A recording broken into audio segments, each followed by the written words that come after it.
estem en aquest entorn tan preciós, el Parlament de les Illes Balears, perquè és on se va donar una de les fites més importants o a destacar d'aquests 20 anys que va ser l'aprovació de la nova llei del voluntariat.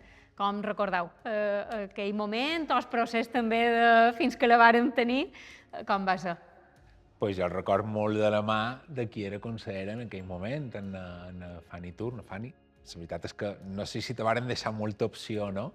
Però sí que és vera que va ser de lo primer que varen pitjar, no, Fanny? Sí, de fet, jo crec que la redacció, tramitació i aprovació d'aquesta llei va marcar una mica aquells 2 anys que vaig ser consellera, perquè només arribar, me'n recordo al cap d'un mes que en parlàvem, la que avui és consellera de Benestar Social era diputada en el Parlament, na Sandra Fernández, me va preguntar en seu parlamentària, aquí, que si pensava tramitar i impulsar la llei de voluntariat, i li vaig contestar que per suposat, i evidentment el que es promet en públic, en privat, però en seu parlamentària, és per complir-ho, i evidentment la plataforma va ser qui va col·laborar d'una manera molt activa en la redacció de la llei, perquè si algú coneix la realitat del voluntariat a les illes, és la plataforma. Sí, a més, record també que va agafar un poc de sorpresa, perquè és vera que en parlàvem, però crec que va agafar tant de sorpresa a la pròpia Parlament com a nosaltres que varen dir, ostres, ha dit que sí, ha dit que sí. I a partir d'aquí vàrem haver de començar a arrencar tota la part de preparació. M'ha agradat massa que la paraula compromís i que els compromisos se compleixen, perquè crec que és una paraula, la de compromís, que a més ha sortit de converses anteriors, que s'associa molt en el voluntariat, que si alguna cosa se li demana a les persones voluntàries és aquest compromís, i està bé que en xarxa dir que tots, les persones voluntàries en la seva mesura, les administracions en una altra, tinguem aquest compromís per impulsar-lo i per donar-li el valor que té. Sí, no, a més no podíem perdre el temps perquè pensau que per tramitar administrativament i dur-lo en el Parlament qualsevol llei, igual que un decret, encara que té una altra tramitació, és que necessiten mínim 2 anys. És a dir, teníem aquells 2 anys i, evidentment, crec que si algú s'ho mereixia era el teixit social, perquè, no ens enganyem, en el Parlament s'aproven normes, representa la sobirania del poble, però qui es pitja perquè els parlaments, en general, aprovin mesures és la societat civil. Que va suposar aquella llei i tot el que ha vengut després. Ostres, record fer moltes reunions, treballar molt, aquí la secretaria tècnica de la plataforma va fer una feinada, sempre en fa, no? Però en aquell moment vàrem haver de pitjar molt. Record també, i és una cosa que sabies, però no havíem viscut, tot el que era la banda un poc més de negociació parlamentària, no? Perquè la fita era que la tramitació entrés abans que s'acabés la legislatura i que fos amb el màxim consens possible, no només perquè fos una llei sentida per tothom, sinó perquè, a més, no hi haguessin esmenes que endarrerissin el procediment.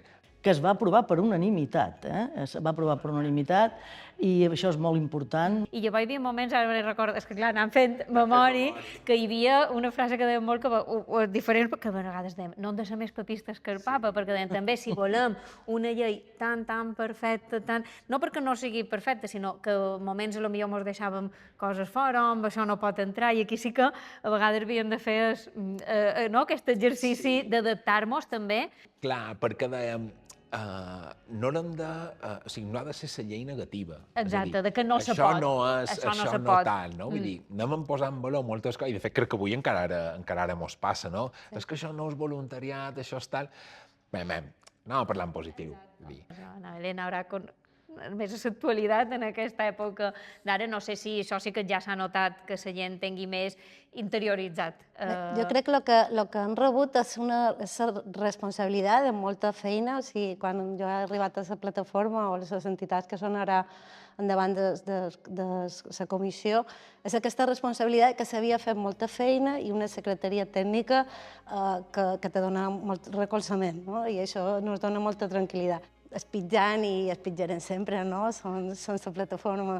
I si m'ho permeteu també, aquesta llei també crec que és important, perquè no és la primera, però s'havia d'adaptar a la llei estatal del 2015, però aquí a les illes n'hi havia una altra del 98, és el fet que recull per primera vegada la figura i protegeix la figura de voluntari de menor edat. Crec que l'anterior no en parlava i crec que el fet de donar-li una protecció, un valor a la figura del voluntari i sobretot protegir aquesta figura i la figura del voluntari menor d'edat, jo crec que és una de les coses importants que també ha fet aquesta llei. Quins reptes tenim d'aquí aquests 5, 10, 15... Sí, tenint el voluntariat internacional, o sigui, ja no podem pensar només en les nostres illes o fer xarxa també en les altres plataformes de voluntariat que n'hi ha molt més de trobada, o sigui, jo crec que és un repte que hem d'assolir que els joves sentin la plataforma com la sentim nosaltres, que tinguin tota la feina que s'ha fet i que trobin a la plataforma el seu lloc i endavant, no? Jo crec que la plataforma és un exemple perquè són molt presents a les illes petites, vull dir, per Eivissa i conec la realitat de Dictotes i crec que això és importantíssim i se trata de mantenir això i continuar-ho i enfortir-ho i vull dir, sobretot, jo crec que tota la societat hauria de passar en un moment determinat amb el compromís de treballar en el sector del voluntariat perquè crec que això ens fa ciutadans millors.